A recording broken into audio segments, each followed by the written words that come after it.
खुसखुशीत चकली भाजणी करूयात मंडळी दिवाळीच्या मुहूर्तावरती। तर बघा 1 किलो तांदूळ घेतलेले, स्वच्छ पुसून घेतलेले आहेत मी। थोड्याशा एक दमटसर कपड्याने पुसून घेतलेला आहे, सगळी त्याच्यावरची डस्ट गेलेली आहे। आता हे तांदूळ आपण मंद आचेवर भाजायचे आहेत।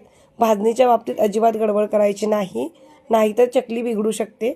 आणि एक बाजूला मी अर्धा किलो हरभरा डाळ घेतलेली आहे। ही चना डाळ की नाही खूप सुंदर भाजायची आपल्याला दोन्ही पण। मी अगोदर उन्हामध्ये चना डाळ वाळवून आणलेली, माझी घरची चना डाळ आहे, तर मी ते वाळवून घेतलेली ऑलरेडी, त्यामुळे मला भाजायला चना डाळ भाजण्यासाठी जास्त वेळ लागलेला नाही। पण तांदूळ भाजण्यासाठी मला टोटल 10 मिनिटं लागलेले आहेत। तर ही डाळ आणि तांदूळ आपलं चांगलं भाजून झालेलं आहे। आता थोडीशी मी 2-3 चमचे उडीद डाळ भाजून घेतलेली आहे। उडीद डाळ जास्त घालायची नाही, चकल्या टणक होतात। आणि मूग डाळ अर्धी वाटी घातलेली आहे।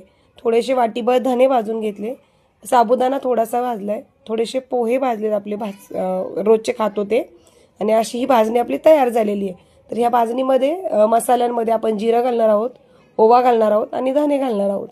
तर ही छान सुंदर भाजणी तयार झालेली बघा माझी। अशीच भाजणी तुम्ही करा आणि नक्की बघा चकली किती सुंदर होती ती। धन्यवाद। रेसिपी आवडली असेल तर नक्की सबस्क्राईब करा।